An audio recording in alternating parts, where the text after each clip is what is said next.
महाराष्ट्र राज्य परीक्षा परिषदेमार्फत GCC TBC 30 words per minute ही परीक्षा इंग्रजी, मराठी व हिंदी या 3 माध्यमांतून घेण्यात येते। या परीक्षेचा ओव्हरव्ह्यू येथे आपण पाहत आहोत। GCC TBC म्हणजेच government certificate in computer typing basic course. ही परीक्षा एकूण 100 गुणांची असेल। परीक्षा कालावधी एकूण 90 मिनिटांचा म्हणजेच 1.5 तास असेल। या परीक्षेमध्ये पुढील प्रमाणे 3 विभाग असणार आहेत। विभाग 1 कम्प्युटर अभ्यासक्रमावर आधारित ऑब्जेक्टिव्ह प्रश्न, गुण 50। एकूण 25 वस्तुनिष्ठ प्रश्न, वेळ 25 मिनिटे, एकूण गुण 50। पास होण्यासाठी किमान गुण 25 म्हणजेच 50%। विभाग 2 कम्प्युटर प्रॅक्टिकल परीक्षा, गुण 30। ईमेल, वेळ 8 मिनिटे, एकूण गुण 5। लेटर, वेळ 30 मिनिटे, एकूण गुण 15। स्टेटमेंट, वेळ 20 मिनिटे, एकूण गुण 10। एकूण वेळ 58 मिनिटे, एकूण गुण 30। या 3ही प्रश्नांसाठी एकत्रित पासिंग पद्धती असेल, म्हणजेच या 3ही प्रश्नांमध्ये मिळून विद्यार्थ्याला किमान 15 गुण मिळाले तर तो विद्यार्थी या विभागामध्ये पास होईल। विभाग 3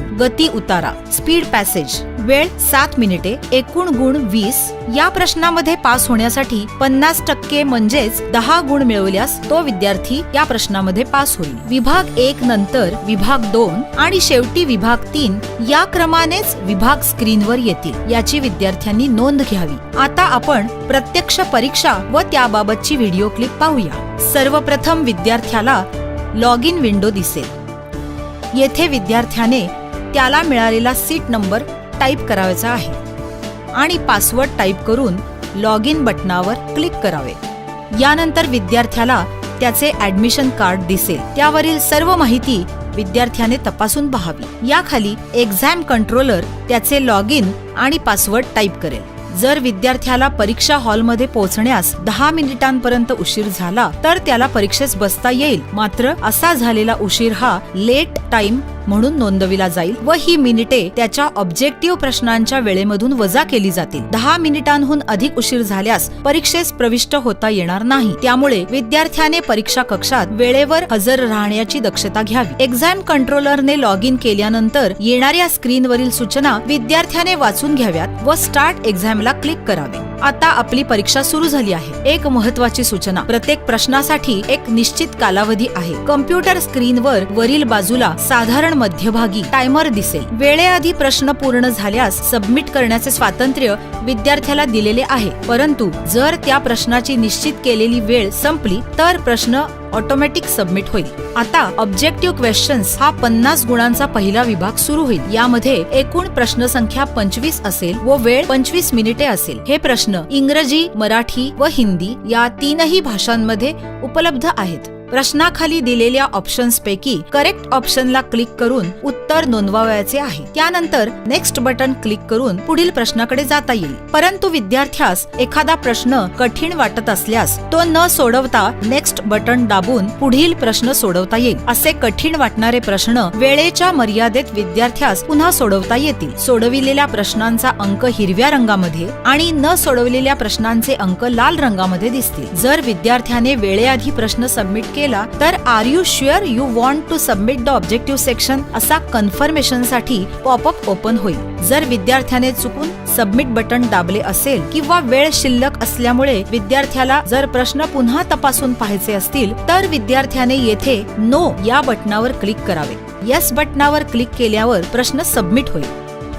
ऑब्जेक्टिव्ह प्रश्नांच्या पहिल्या विभागानंतर प्रॅक्टिकल प्रश्नांचा दुसरा विभाग सुरू होईल। प्रॅक्टिकल विभागात पहिला प्रश्न ईमेलचा असेल। यासाठी गुण 5 आहेत व वेळ 8 मिनिटे आहे। ईमेल क्वेश्चन स्क्रीनच्या डाव्या बाजूस दिसेल। तो परीक्षार्थीने उजव्या बाजूला असलेल्या आन्सर शीट मध्ये जसाच्या तसा टाईप करायचा आहे। टाईप करत असताना जर काही चुका झाल्या तर विद्यार्थी त्या दुरुस्त करू शकेल। शेवटी एक फाईल अटॅचमेंट दिलेली असेल, ती अटॅच करून सेंड या बटनावर क्लिक करावे। सेंड या बटनावर क्लिक केल्यावर प्रश्न सबमिट होणार आहेत। येथेही are you sure you want to submit the email section असा कन्फर्मेशन साठी पॉपअप ओपन होईल। येस बटनावर क्लिक केल्यावर प्रश्न सबमिट होईल। यानंतर प्रॅक्टिकल विभागातील दुसरा प्रश्न पत्र किंवा लेटर असेल। प्रश्न स्क्रीनवर डाव्या बाजूला दिसेल। यासाठी गुण 15 आहेत व वेळ 30 मिनिटे आहे। परीक्षा परिषदेकडून दिलेल्या मार्गदर्शनपर सूचनांचा अवलंब करून परीक्षार्थीने उजव्या बाजूला असलेल्या आन्सर शीट मध्ये लेटर जसेच्या तसे टाईप करायचे आहे। टाईप करत असताना जर काही चुका झाल्या तर विद्यार्थी त्या दुरुस्त करू शकेल। लेटर पूर्ण झाल्यावर सबमिट करायचे आहे। येथेही are you sure you want to submit the letter section असा कन्फर्मेशन साठी पॉपअप ओपन होईल। येस बटनावर क्लिक केल्यावर प्रश्न सबमिट होईल। यानंतर प्रॅक्टिकल विभागातील तिसरा प्रश्न स्टेटमेंटचा असेल। प्रश्न स्क्रीनवर डाव्या बाजूला दिसेल। यासाठी गुण 10 आहेत व वेळ 20 मिनिटे आहे। परीक्षा परिषदेकडून दिलेल्या मार्गदर्शनपर सूचनांचा अवलंब करून परीक्षार्थीने उजव्या बाजूला असलेल्या आन्सर शीट मध्ये स्टेटमेंट जसेच्या तसे टाईप करायचे आहे। टाईप करत असताना जर काही चुका झाल्या तर विद्यार्थी त्या दुरुस्त करू शकेल। स्टेटमेंट पूर्ण झाल्यावर सबमिट करायचे आहे। येथेही are you sure you want to submit the statement section असा कन्फर्मेशन साठी पॉपअप ओपन होईल। येस बटनावर क्लिक केल्यावर प्रश्न सबमिट होईल। परीक्षेत शेवटच्या तिसऱ्या विभागात स्पीड पॅसेजचा प्रश्न असेल। प्रश्न स्क्रीनवर डाव्या बाजूला दिसेल। स्पीड पॅसेज सुरू होण्यापूर्वी स्क्रीनवर 30 सेकंदांचा काउंट डाऊन टायमर दिसेल। या 30 सेकंदात विद्यार्थ्यास स्पीड पॅसेज टाईप करता येणार नाही। 7 मिनिटात विद्यार्थ्याचा स्पीड पॅसेज पूर्ण होणे अपेक्षित आहे। स्पीड पॅसेज साठी 20 गुण आहेत। स्पीड पॅसेज संदर्भात अत्यंत महत्त्वाची सूचना। स्पीड पॅसेज मध्ये विद्यार्थ्याने चुका दुरुस्त करू नयेत। स्पीड पॅसेज मध्ये जर विद्यार्थ्याने बॅकस्पेस किंवा डिलीट कीज वापरून चुका दुरुस्त केल्या तर अशा प्रत्येक बॅकस्पेस किंवा डिलीट की साठी चूक मोजली जाऊन प्रत्येक चुकीसाठी अर्धा गुण कमी करण्यात येईल, याची विद्यार्थ्यांनी नोंद घ्यावी।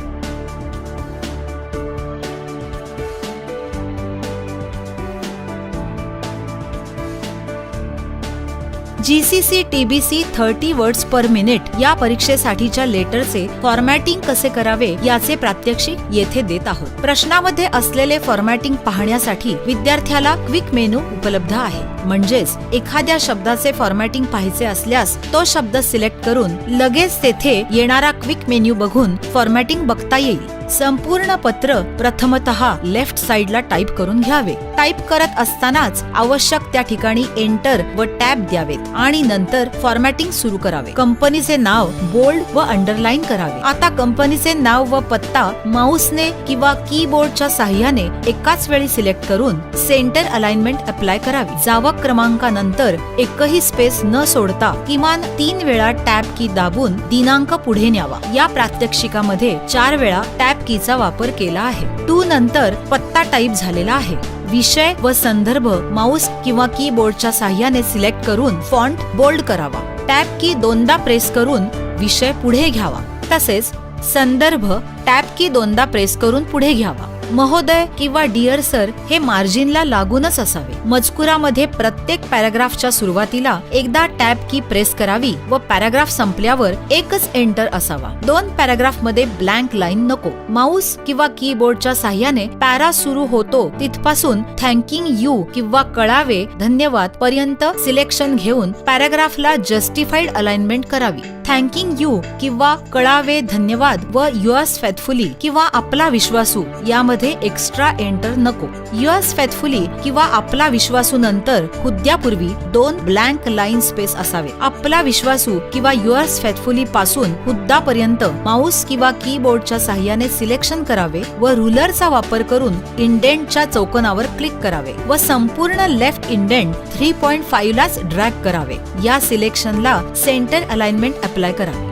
सोबत किंवा एन्क्लोजर मार्जिनला लागूनच लेफ्ट अलाइनमेंट ठेवावी। येथेही शेवटच्या अक्षरानंतर किंवा कॅरेक्टर नंतर स्पेस किंवा एंटर देऊ नये।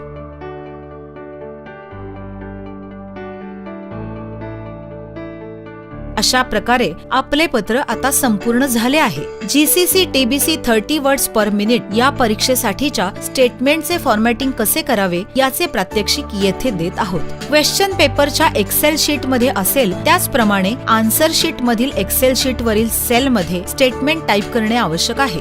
या प्रात्यक्षिकामध्ये B3 या सेल मध्ये स्टेटमेंट सुरू झाले आहे। प्रश्नामधील सेलला क्लिक केल्यावर नेम बॉक्स मध्ये सेल ऍड्रेस दिसतो, तो विद्यार्थ्याने कन्फर्म करून त्याप्रमाणे आन्सर शीट मध्ये स्टेटमेंट सुरू करावे। संपूर्ण स्टेटमेंट टाईप करून घ्यावे। फिगर्स टाईप करत असताना 1000 सेपरेटर दाखविण्यासाठी कीबोर्ड वरील स्वल्पविराम म्हणजेच कॉमाचा वापर करावा, जसे 1,200। या बाबीसाठी परीक्षेत फॉर्मॅटिंग टूल्सचा वापर करू नये याची कृपया नोंद घ्यावी. तसेच मराठी व हिंदी माध्यमाच्या विद्यार्थ्यांनी प्रश्नात जर मराठी अंक असतील तर कीबोर्डवरील QWERTच्या वर असणाऱ्या अंकांचा वापर करून मराठी अंक टाईप करावेत. इंग्रजी अंक असतील तर न्यूमॅरिक कीपॅडचा वापर करून इंग्रजी अंक टाईप करावेत. आता फॉर्मॅटिंग सुरू करावे. शेवटच्या 3 रकान्यांची विड्थ ज्यामध्ये स्टॅटिस्टिक्स असते तीनही रकाने एकसारखी विड्थ असणे आवश्यक आहे. त्यासाठी तीनही रकाने म्हणजेच कॉलम्स सिलेक्ट करून घ्यावेत व एकाच वेळी त्यांची विड्थ योग्य तितकी करून घ्यावी. सिरियल नंबर किंवा अनुक्रमांकच्या कॉलमची, पर्टिक्युलर्स किंवा विवरणच्या कॉलमची विड्थ योग्य तितकी करून घ्यावी. हेडिंगला merge and center command apply करावी. Main heading bold and underline करावे. सर्व रकान्यांचे मथळे सिलेक्ट करावे. सेंटर अलाइनमेंट अप्लाय करावी. तसेच त्यांना बोल्ड करावे. आता 1 ते 8 सिरियल नंबर सिलेक्ट करावेत व त्यांना सेंटर अलाइनमेंट करून घ्यावी. त्यानंतर मेन हेडिंग सोडून सगळे रकाने सिलेक्ट करून त्याला ऑल बॉर्डर्स करावी. स्टेटमेंट टाईप करताना जर काही चुका झाल्या असतील तर विद्यार्थ्याने त्या दुरुस्त करून घ्याव्यात. मेन हेडिंग पासून संपूर्ण स्टेटमेंट सिलेक्ट करून त्याची व्हर्टिकल अलाइनमेंट मिडल ठेवावी.